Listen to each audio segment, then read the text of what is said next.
Welcome to the JAMODI podcast. We are all surrounded by amazing coaches and leaders. So let's get an inside look at not just what they do, but how they do what they do. After all, becoming the best versions of ourselves is JAMODI, just a matter of doing it. Coaches, the JAMODI podcast is powered by Ballogy. Manage and measure your players' skill development and increase accountability year-round utilizing the Ballogy app. Boost inter-squad competition with drills backed by the National High School Basketball Coaches Association, including a 40-shot Ballogy skills assessment. Please visit ballogy.com/teams for information on how you can provide this resource for your team. I feel like I know where you're going to go with this, but you know what? Maybe I'll be surprised. But there's this conversation of, is it style of play or is it your players? Meaning, doesn't matter what type of players I have, what size, what athletic ability, what skill set, they can fit into my style. Or I'm going to change my style from year to year depending on what my players need and what works for them. Where do you land on that? I guess if I had to land one way, they're going to fit into, I guess, my style, but my style is just engulfed into player development. So they will develop into that player. Now, saying that, I do make certain adjustments. Like there's been years where a guy couldn't Euro, and I say, hey, okay, we're not going to Euro. You're not athletically ready to do that. And so we change it. But you know, we have a true feeder system here, and so we get down and we're able to work with the youngsters, and so now we're seeing the fruits of that labor. I have a couple sophomores that are got a chance to be really, really good, and it's because it's year three now, you know, with the skill development, and we do a lot of stuff. That's why I chose the social media, but a lot of the stuff we do is I feel like there's certain things as coaches that we can it's our job to teach them. You know, for example, like being in really, really good shape. We play really fast. That's on the coach, right? Yeah. That's a practice design. That's conditioning. I mean, there's a lot of different ways. But we're going to develop those kids to fit and really just to be basketball players. So on the flip side, I don't believe that it's my system. I believe that it's like it's our system.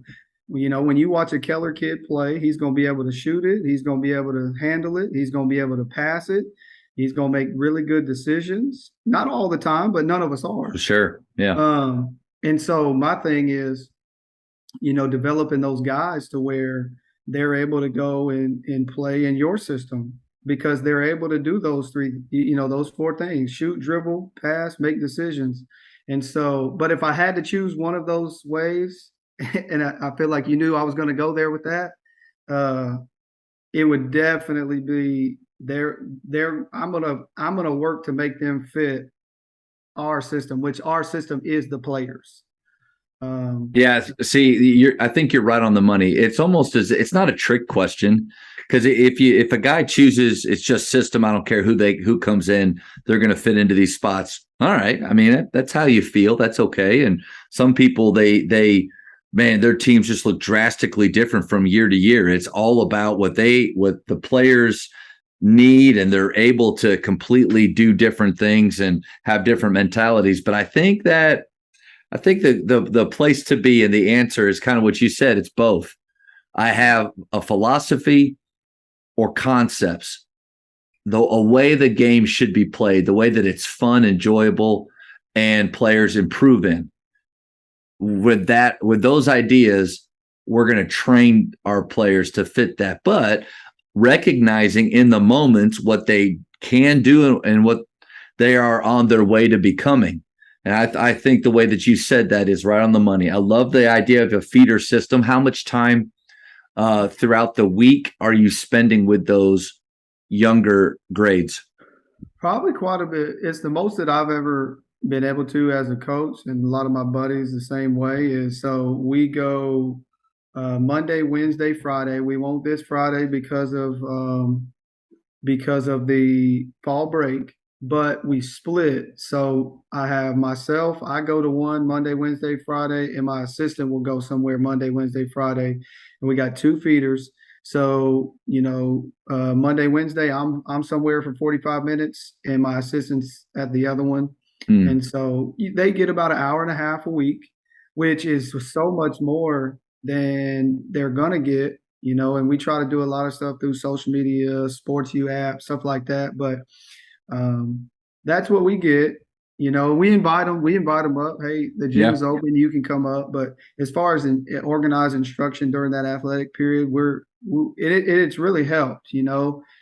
This week will be no next week. Next week will be the last week that we'll go see them before the season kicks off, before they start doing their own thing with their middle school coaches. And I mean the changes in them are just drastic. Where they couldn't function, some of them now it's like they're having fun because they're seeing the ball go through. They're able to use Yeah. their weekend. It's not beautiful, but it is beautiful in the sense that they're struggling through it and they're having a good time and they're seeing success. So I kind of got off on a tangent there, but No, you're yeah, good. we get about an hour and a half. If I could go every day, I would, but I know that's not realistic. I think when you really invest time in skill development, and that's a big part of what you do, and I can hear it from you, and especially from your talk at that Mavs coaches clinic. But in my opinion, I can't remember the coach that said it. If somebody was to ask him how much of practice is skill development, he would say all of it. It's Yeah, all yeah, skill development. So I've watched some of your film, of your games and the positionless nature of what you guys do. Every time that you're working on your offensive concepts, it's skill work. They have a ball in their hand, they're attacking, they're having to read advantages. Can I keep it, or do I need to transfer it? Can I cash in?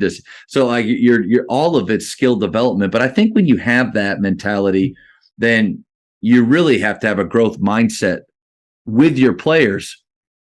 If you're resulting when they're learning and taking chances in their skill development, you're going to slow them down. But yeah. if you have this environment of making mistakes is good, we are all working to get better. You're celebrating the try and the intention behind what they're doing. Man, you'll see some improvement, especially in those younger players, pretty quick. Oh yeah, I love it. I love it. That's what we're building for and fighting for every day. It's not getting that mistake-free environment to where, like you said, you're just applauding the try. It can be difficult. It can, because it is so different than what I think a lot of them are used to. But that's why we do it, right? That's why we teach. That's why we invest so much in them. Well, I think you probably the end in mind. Like where you're trying to get them to go. The player doesn't know. The player is performing an action. You're trying to connect it to what they want to do in a game, but they don't really see far past that one thing that they're doing. They don't see what it can lead to further on down the road. That's why you and I get paid the big bucks is we know if you can master this drop, this way of attacking a curve, if you can master that, there are things that are farther ahead of you. And that's why we can applaud the try and where they are in that moment, right? Yep. Yeah. The big bucks. That's true. Thank you for checking out today's episode. Please take a moment to subscribe to this podcast, share it with your fellow coaches, and find us on social media for what's coming up next on the JAMODI podcast. It's just a matter of doing it.